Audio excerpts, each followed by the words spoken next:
Good morning, honorable adjudicators. My name is Fadila Indira from Senior High School Number 1 Pangkal Pinang, Bangka Belitung. And today I will be speaking as the first speaker of the affirmative team. Today we are debating under the motion, this House would arrange students in classrooms based on their intelligence and academic performance rather than on their age. The definition of today's motion is, this House would group students based on their brain capacity and their performance in studies rather than their age. The parameter I will be using for today's motion is secondary school in developing countries. It was once common for school to arrange their classrooms by ability, placing the highest achieving students in one cluster and the lowest in another. And this shows to have more improvement according to a research that was done by a scientific researcher. But ability grouping, in which children take different classes based on their proficiency levels, fell out of favor because a lot of people were complaining that it is not equal. Now, ability grouping has once again re-emerged in classrooms all over the country. A new analysis data collected by the government's National Assessment of Educational Progress shows that of the secondary teachers surveyed that there's a 50% improvement of academic achievement when grouping students based on their intelligence level rather than their age. But the status quo is that we're actually putting more importance on their age rather than actual intelligence, like their emotional intelligence or their brain development. But why are we always putting an emphasis on their age rather than their abilities? Which is very much detrimental to the development of their intelligence. Again, in Article 6, it is said that secondary school students has to be maximum at age 15 by July 21st to apply. What happens to the people who are born before that month or after that month, but they're actually more intelligent and has more achievements than the students that are of the age that is stated in this article, but they're not as much developed. Now let's move on to my first point of argument, which is that age does not equal intelligence. Now, a lot of younger people actually have higher intelligence than people who are older because their mental is much more developed and they actually have higher IQ than these people who are the same, who are of this required age of, as stated by Article 6. Now, next is that standardized intelligence tests are considered to best predict the life outcomes such as job performance. Now, if we do these intelligence tests before going to school rather than actually focusing on their age, we're actually able to know their actual intelligence abilities rather than just looking at their age, which is just a not very important factor in this education system.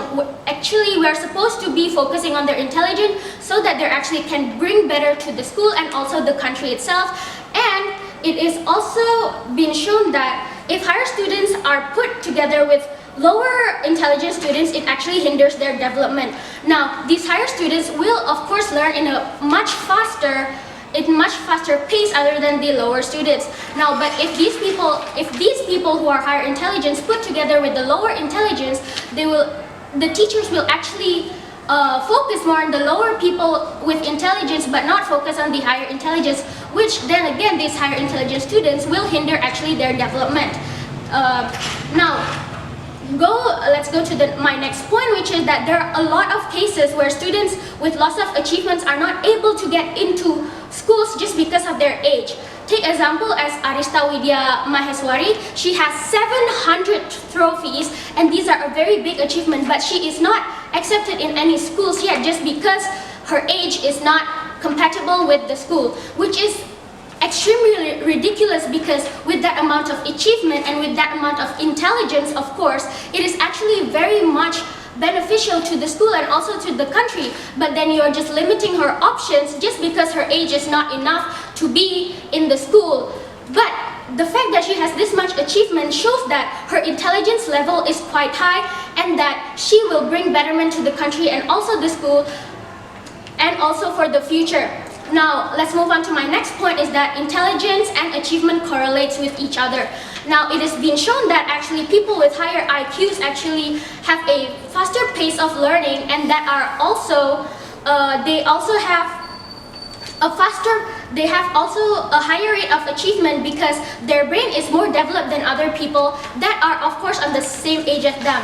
Now, this also shows that people of the same age don't have the same intelligence abilities as people who are either lower or even the same age as them, but this is just it's almost like a form of discrimination just because they're not on the same age, but then they actually have the same ability or mental capacity and also the intelligence to be able to receive these materials, then also to bring betterment to themselves and also the school and also the country with this a lot of intelligence that they have.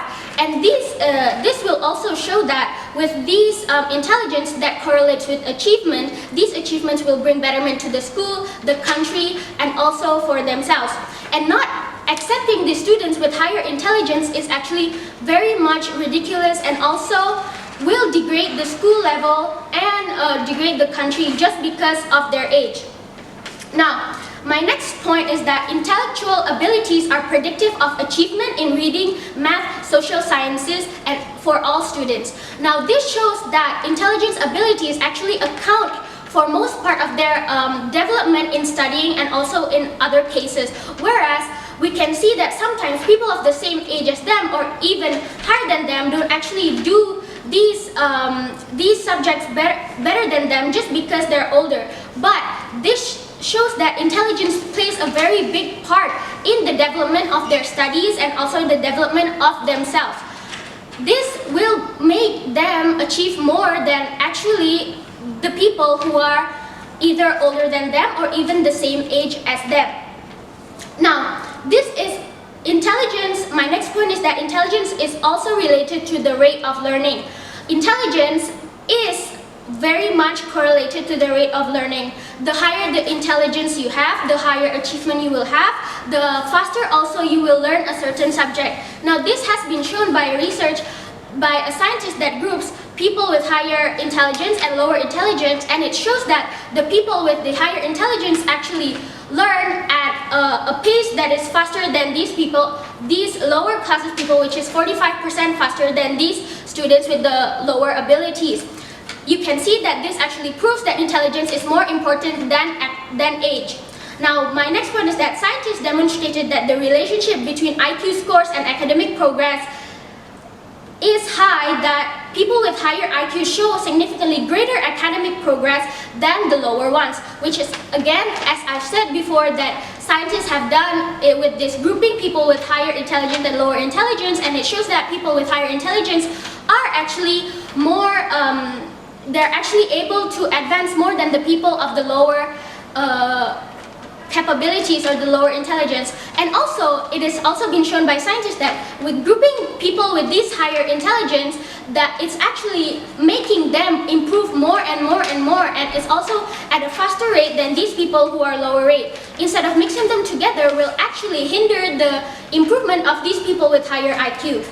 Now, I have a solution, which is that do intelligence-based tests instead of age limits, accept students with a lot of achievement instead of based on their age, because intelligence and achievement are correlated. Intelligent abilities are also predictive of achievement, and it will also be better for our country. That's all from me. Thank you.